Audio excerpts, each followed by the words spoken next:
एक चोर को एक पुलिसकर्मी 500 मीटर की दूरी से रोक लेता है। कितना? यहाँ पे ये चोर है और यहाँ पे सिपाही है, और ये कितना मीटर पर? 500 मीटर पर है, तो इसको रोक लेता है, पकड़ लेता है मतलब। और यहाँ पे दिया हुआ है कि चोर की गति कितना, मान के चलिए 10 किलोमीटर पर आवर है। अब पुलिसकर्मी की 18 किलोमीटर पर आवर है। तो प्रश्न है कि पुलिसकर्मी के चोर तक पहुंचने तक चोर कितनी दूरी तय कर लेगा, मतलब पकड़ने तक चोर कितना दूरी। मान लेते हैं कि ये दूरी जो हम ब्लू रंग से बनाए हैं, यहाँ पर जाके पकड़ लेता है, यहाँ पर जाके पकड़ लेता है। तो चोर इतनी दूरी ने तय किया, यहाँ से यहाँ दूरी तय किया ना, तो दूरी बराबर क्या होता है सर? चाल गुने, तो चाल है किलोमीटर पर आवर, तो इसको मीटर पर सेकंड में बदलने के लिए 5/18। अगर हम ये निकाल देंगे कितना समय हुआ है, तो बन जाएगा, समय को गुना कर देंगे तो हो जाएगा। अच्छा ये बताइए अभी कितना से कटने वाला आंसर हो जाएगा? 50/18, यानी 25 से कटने वाला आंसर हो जाना चाहिए। 25 सब कट रहा है, तो ऑप्शन एक रहा था तो हम लोग बना लेते हैं। चलिए देखते हैं, ये 8 किलोमीटर पकड़ लेता है क्या घंटा में? 1 घंटा में, यानी कि 60 मिनट में 1000 मीटर पकड़ लेता है। 8000 मीटर पकड़ लेता है 60 मिनट में, इसीलिए 500 मीटर पकड़ लेगा। एक जो से काट लेते हैं, ये 3 और ये कितना 4, तो 5 मिनट का मान 3/4 गुने कितना? अच्छा मिनट है, क्योंकि मीटर प्रति सेकंड में हम तोड़े हैं ना, नजर आ रहा है जी इसमें कितना। तो यहाँ पे कितना गुना कर दें? 3/4 गुने 5 गुने कितना? 60। ये कट जाएगा, 15 चौके 60, ये 3 छक्का 18, 5 गुने के 10, 3 गुने के 3 बचे, 5 गुने 5 गुने 5 गुने 5 बराबर 625 मीटर। समझ में आया? फिर से बताएं, अगर यही प्रश्न में ये कहता कि पुलिस कितना दूरी तय किया, तो 18 गुने क्या कर देते ये, क्योंकि इतना ही समय में ये यहाँ से यहाँ तक पहुंच गया है और उतना ही समय में ये यहाँ से यहाँ पहुंचा है।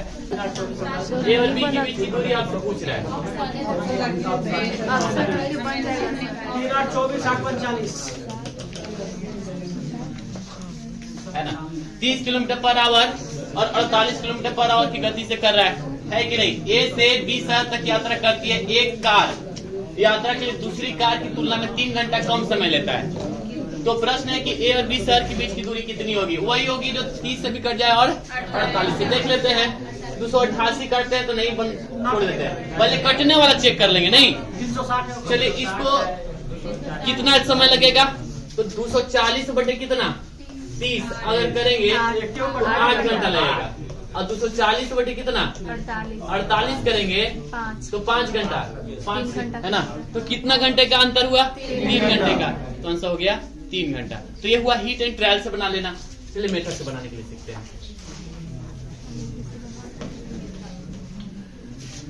चलिए 30 किलोमीटर और 48 किलोमीटर, यानी कि वेलोसिटी ऑफ ए अनुपात वेलोसिटी ऑफ बी बराबर कितना दिया हुआ है? 30:48। तो बता सकते हैं टाइम ऑफ ए अनुपात टाइम ऑफ बी कितना हो जाएगा? 48:30। समय और चाल में विपरीत संबंध होता है, रेशियो में ही पढ़ाए हैं। चलिए बताइए कितना अनुपात कितना हो जाएगा? 8 अनुपात 5 से काट दें, 6 से काट देते हैं। 8 से 48, 6 बचे 30। इसको लगता है 8 मिनट समय और इसको लगता है 5 मिनट समय। देखा जाए तो कितने मिनट कम समय लगता है? 3 मिनट कम समय लगता है। इसका मतलब है क्या यूनिट का मान 3 यूनिट का मान कितना 3, तो 1 यूनिट का मान कितना हुआ 1।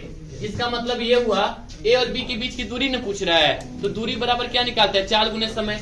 तो अगर हम टाइम ऑफ बी निकालते हैं तो टाइम ऑफ बी बराबर कितना निकला 5, तो दूरी बराबर 4 गुने वेलोसिटी ऑफ बी गुने टाइम ऑफ बी। तो वेलोसिटी ऑफ बी कितना है 48 गुने कितना 5, 8 5 40 5 20 240। तो मेथड से बनाएंगे तो 10% वार्षिक दर से 3 वर्षों के लिए एक निश्चित राशि पर साधारण ब्याज, 10% वार्षिक दर से 2 वर्षों के लिए 6,000 रुपया की चक्रवृद्धि ब्याज का आधा है। साधारण ब्याज पर दी गई राशि। अरे इतना आसान क्वेश्चन है, बताओ, 1-2 बार बताया है। देखिए 10, शांत रहिए, 10% की दर से 3 वर्षों की एक निश्चित राशि पर साधारण ब्याज 10 दिया 30% का मान किसके बराबर है? सरकार आएगी 6,000 10% की दर से। तो 10% पहला साल कितना रुपया मिला? 600। दूसरा साल कितना मिलेगा? लेकिन सूद का भी सूद मिलेगा 60 रुपया। यही ना मिलेगा, कह रहा है कि इसका आधा मिलेगा। ये जो CI जो है ना, इसका आधा मिलेगा। तो इसका आधा कितना हो गया? 630 रुपया। तो आपसे क्या पूछ रहा है? 100% का मान बता दीजिए। कहा कीजिए 10 21 एक व्यापारी, तो शांत रहो। एक व्यापारी के पास 1200 क्विंटल गेहूं था, उसने कुछ है को 13% पर 13% लाभ पर, तो लाभ यानी कि प्लस, बाकी को 23% हानि पर लाभ पर। इस प्रकार उसे कुल 17% का लाभ हुआ। चलिए इसमें से इसको घटाएंगे, कितना आएगा? 6। और इसमें से इसको घटाएंगे कितना? 4, यानी कि 3:2। कह रहा है कि उसने 23% लाभ पर कितना गेहूं बेचा? 23% कितना यूनिट बराबर? 5 यूनिट बराबर 1200 kg।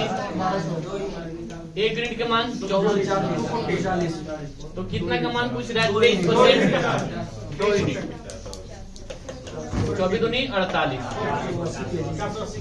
देखो ऐसा क्वेश्चन छूट रहा है इसका। 3000, हाँ 3225 रुपया है। तो ब्याज की दर कितनी होगी? एकदम सिंपल है सर, बनाए। 2 वर्षों का साधारण ब्याज इतना है और चक्रवृद्धि ब्याज इतना। कितना ज्यादा है चक्रवृद्धि ब्याज? देखिए कितना कितना लिख सकते हैं सर? 1500 और 1500। 2 साल का साधारण ब्याज हो गया। चक्रवृद्धि ब्याज में सूद का भी सूद होता है, तो 225 रुपये कहाँ जाएगा? नीचे जाएगा। चलिए देख लेते हैं कितना परसेंट का मान 225 होगा। तो 1% का मान 15, तो 15% का मान कितना? 225। तो रेट बराबर कितना हो गया? 15%। आप लोग को भी सीखना है तब सब्सक्राइब कीजिए।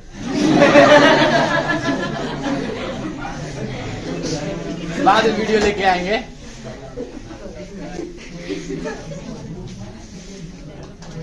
ये डाल देंगे।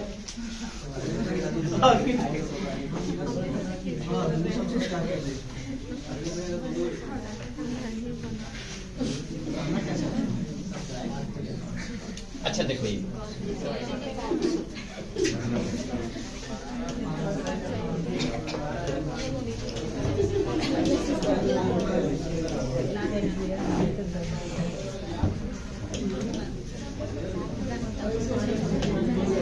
देखिए 10% की छूट देने पर एक टोस्टर की बिक्री मूल्य 18,000 है। देखिए एक तरीका ये है कि आप परसेंटेज मेथड से बनाओ और एक तरीका है कि आप भिन्न मेथड से बनाओ। दोनों मेथड से हम बना के दिखा दे रहे हैं। देखिए यहाँ पे 37.5 है। आपको जब हम प्रतिशत बताए थे तो इसका मान बताए थे 3/8 होता है। 3/8 होता है। याद है कि भूल गए? याद है ना? तो 37.5% का मान होता है 3/8। देखिए 10% की छूट यानी कि 90% बराबर कितना? 18,000। तो आपसे पूछ रहा है 37.5 का छूट होगा, इसका मतलब कितना बच गया? 0.5 करेंगे तो 38 हो जाएगा, 40 हो जाएगा। 62.5% का मान आपसे पूछ रहा है। पहले 1 0 से 1 0 काटो, कितना बार में काट दो। 25 दूनी के 50, 6 दूनी के 12,500। ओके यही ठीक है। इनका बिन मेथड से भी बना देगा।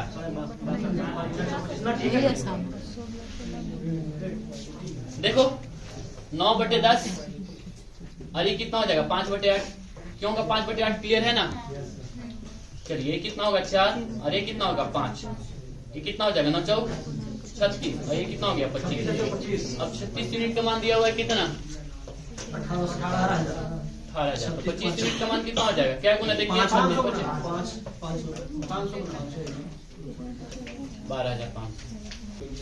लाभ प्रतिशत 4/5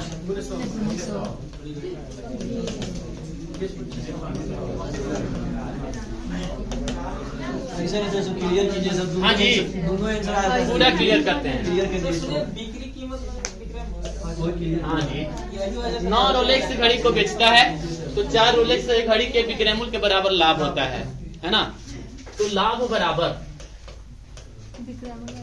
4 गो रोलेक्स से घड़ी के विक्रय मूल्य के बराबर लाभ होता है,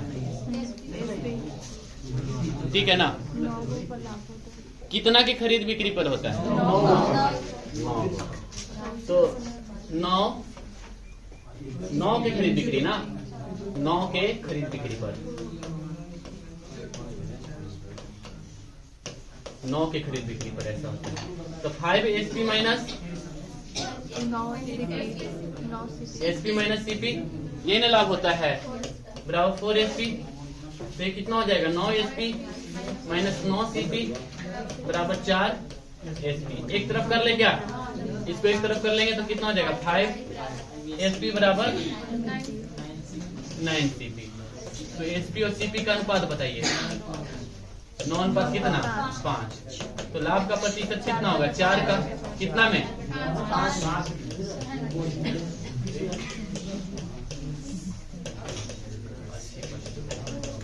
अब ठीक देखिए यहाँ पे कभी कभी क्रैमुल हो जाएगा ना तो दूसरा आंसर आ जाएगा।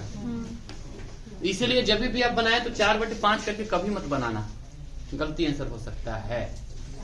लक्ष्य था कि आपका ये हो गया, अगर ये इसी को अगर आप क्रैमुल 4 वस्तुओं के क्रैमुल के बराबर लाभ होता तो आंसर ये नहीं होता, फिर यहाँ पे सीपी होगा ना तो 9 4 13 हो जाएगा, तो 13:9 हो जाएगा और ऐसी स्थिति में दूसरा आंसर आ जाएगा, ठीक है ना। तो आप ऐसे बिल्कुल ना बनाए, नहीं एग्जामिनर जो है ना मजा भी लेता है, आप ध्यान रखिएगा दोनों ऑप्शन हुआ रहेगा। हाँ पहल के में रहता है ना, जो आंसर लाइएगा ना वही आंसर रहेगा। देखिए सीपी कितना मान लेते हैं 100, लाभ कितना होता है 150। इसका मतलब है कि एसपी कितना हो जाएगा 100 है 250। यदि लागत 25% बढ़ जाए 100%,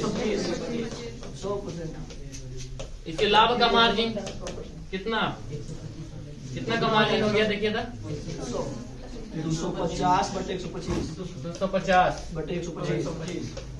250 क्या लगे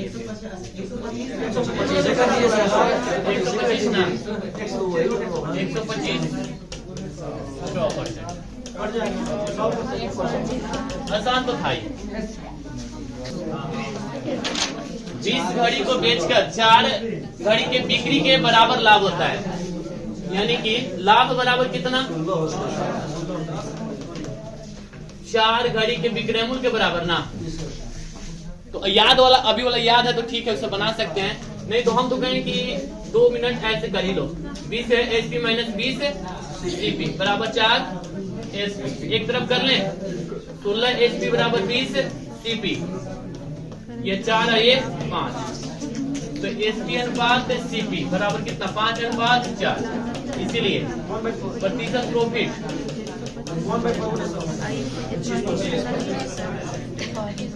25% आंसर।